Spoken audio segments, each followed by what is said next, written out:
রাজ্য সরকারের কয়েক হাজার ক্লার্ক, মিসলেনিয়াস অফিসার, ইঞ্জিনিয়ার পদে বিজ্ঞপ্তি নেওয়া হচ্ছে। আমরা আলোচনা করব রাজ্য সরকারের কয়েক হাজার ক্লার্ক নিয়ে। এখানে কি বলা আছে, পশ্চিমবঙ্গ সরকারের সেক্রেটারিয়েট, ডিরেক্টরেট, জেলা অফিসার ও অন্যান্য আঞ্চলিক অফিসে কাজের জন্য লোয়ার ডিভিশন ক্লার্ক পদে 6,000 শূন্যপদে দরখাস্ত নেওয়া শুরু হবে জানুয়ারি থেকে। শূন্যপদ সংখ্যা অনেক বেশি, 6,000 শূন্যপদ আছে। আর পশ্চিমবঙ্গ পাবলিক সার্ভিস কমিশন 23শে ডিসেম্বর এক সংক্ষিপ্ত বিজ্ঞপ্তিতে 2024 সালের ক্লার্কশিপ পরীক্ষার বিজ্ঞপ্তি প্রকাশ করেছে। বিজ্ঞপ্তি নম্বর 12/2024। আরও কিছু বিস্তারিত দেওয়া আছে। শিক্ষাগত যোগ্যতা কী কী দরকার সেটা নিয়ে আপনাদের সাথে আলোচনা করছি। শিক্ষাগত যোগ্যতা দরকার, আর বয়স বাছাই, প্রার্থী বাছাই ইত্যাদি সম্বন্ধে আলোচনা করছি আপনাদের সঙ্গে। এখানে লেখা আছে মাধ্যমিক পাস ছেলে মেয়েরা আবেদন করতে পারেন। মাধ্যমিক পাস হলেই আবেদন করতে পারেন। উচ্চ মাধ্যমিক, গ্র্যাজুয়েট বা পোস্ট গ্র্যাজুয়েট ছেলেরাও আবেদনের যোগ্য। আর তার সাথে কম্পিউটার চালানোর দক্ষতাও প্রয়োজন আছে। কম্পিউটারে ইংরাজি টাইপিংয়ে মিনিটে অন্তত 20টি কিংবা বাংলা টাইপিংয়ে মিনিটে অন্তত 10টি শব্দ তোলার গতি থাকা দরকার। যারা কম্পিউটার জানেন না তারাও দরখাস্ত করতে পারেন। এখানে বলা আছে যারা কম্পিউটার জানেন না তারাও দরখাস্ত করতে পারেন। বয়স হতে হবে 11/1/2024 হিসাবে 18 থেকে 40 বছরের মধ্যে। বয়স সীমা কিন্তু অনেকটাই দিয়েছে, 18 থেকে 40-এর মধ্যে। তপশিলি সম্প্রদায় 5 বছরের ছাড় পাবেন। অন্যান্য অনগ্রসর সম্প্রদায়ের প্রার্থীরা 3 বছর, আর দৈহিক প্রতিবন্ধীরা 40% বেশি হলে 5 বছর ও প্রাক্তন সমকর্মীরা যথারীতি বয়সে ছাড় পাবেন।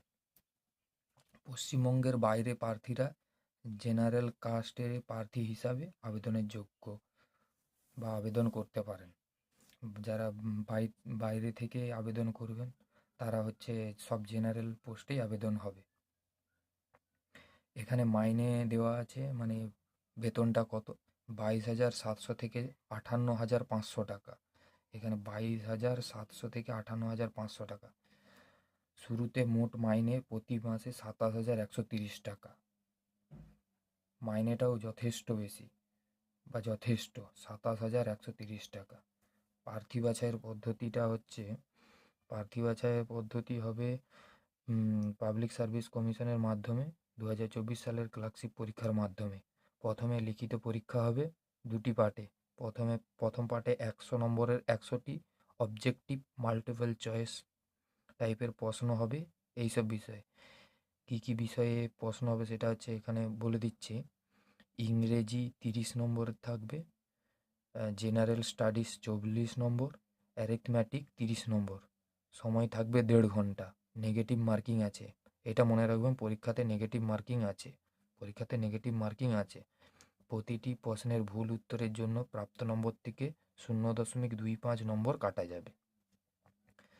সফল হলে দ্বিতীয় পার্টে প্রশ্ন হবে ডেসক্রাইব টাইপের এই সব বিষয় থেকে। সেই বিষয়, মানে ফাইনাল পরীক্ষা যে হবে দ্বিতীয় ধাপে বা দ্বিতীয় পার্টে, সেটাতে থাকবে হচ্ছে ইংরেজি 50 নম্বর। এই পেপারে থাকবে রিপোর্ট লেখা, সামারি, প্রেসি লেখা, বাংলা থেকে উর্দু ইংরেজিতে অনুবাদ করা ইত্যাদি। বাংলা, হিন্দি, দ্বিতীয়তে বলা হয়েছে বাংলা, হিন্দি, নেপালি, উর্দু, সান্তাড় 50 নম্বর থাকবে। সময় থাকবে 1 ঘন্টা। এই পেপারে থাকবে রিপোর্ট লেখা, সামারি লেখা, প্রেসি লেখা, ইংরেজি থেকে বাংলায় অনুবাদ করা। প্রথম ও দ্বিতীয় পার্টে কোয়ালিফাই করলে এরপর কম্পিউটার টেস্টের জন্য ডাকা হবে। প্রতিটি গ্রুপ বা পেপারে থাকবে আলাদা আলাদা কোয়ালিফিকেশান নম্বর। কোনোটিতে কোয়ালিফাইং নম্বর না পেলে সফল হতে পারবেন না। তপশিলি বা ওবিসিদের জন্য কোয়ালিফিকেশান নম্বর ছাড় আছে। প্রথম পার্টে ইংরেজি বিষয় থাকবে ভোকাবুলারি, গ্রামার, বাক্য গঠন, সিনোনিম অ্যান্টোনিম শব্দের সঠিক ব্যবহার। জেনারেল স্টাডিজ পেপার ভারতীয় ইতিহাস, ভূগোল, দৈনন্দিন বিজ্ঞান ও ভারতসহ সাম্প্রতিক ঘটনা ও সমস্যা বিষয়ে প্রশ্ন থাকবে। আর অ্যারিথমেটিক প্রশ্ন হবে মাধ্যমিক পরীক্ষার লেভেল অনুযায়ী। মাধ্যমিক পরীক্ষাতে যেরকম অঙ্ক পড়ে বা মাধ্যমিক লেভেলের যেরকম অঙ্ক সেরকম অঙ্ক থাকবে। প্রশ্ন হবে বাংলা ও ইংরেজিতে। প্রশ্ন দুটি ইতে হবে, দুটি ভাষাতে হবে, যেটা বাংলা আর ইংরেজিতে। যার যেটা কমফোর্টেবল সে সেইটাতে উত্তর করতে পারবে। কেউ দুটিতে কোয়ালিফাই করে গেলে চূড়ান্ত তালিকা তৈরির সময় পার্ট 1 আর পার্ট 2 নম্বর ধরা হবে। ইন্টারভিউ নেই এই পরীক্ষাতে, একটা ইন্টারভিউ নেই, কোনো ইন্টারভিউ নেই। দুটো পার্টে পাস করলেই চাকরি। এই পরীক্ষা যতবার খুশি দিতে পারেন, মানে এই বয়সের মধ্যে থাকলে প্রত্যেক বছরই আপনি দিতে পারেন, মানে নোটিফিকেশান বেরোলে আপনি দিতে পারবেন। দার্জিলিং জেলা আর কি কি বলা আছে এখানে, আর কি কি বলা আছে দেখুন। দার্জিলিং জেলা সহ অন্যান্য কোনো জেলার দৃষ্টিহীন প্রতিবন্ধীরা অন্য কারোর সাহায্য নিয়ে পরীক্ষাও দিতে পারেন।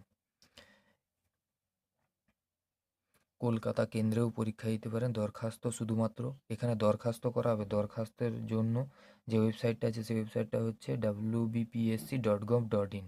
কবে থেকে আর বলেছে এখন তো ফর্ম ফিল আপ হবে না, কবে থেকে ফর্ম ফিল আপ হবে বা দরখাস্ত নেওয়া হবে সেটা এই ওয়েবসাইটে জানানো হয়ে যাবে, পিএসসির ওয়েবসাইটে।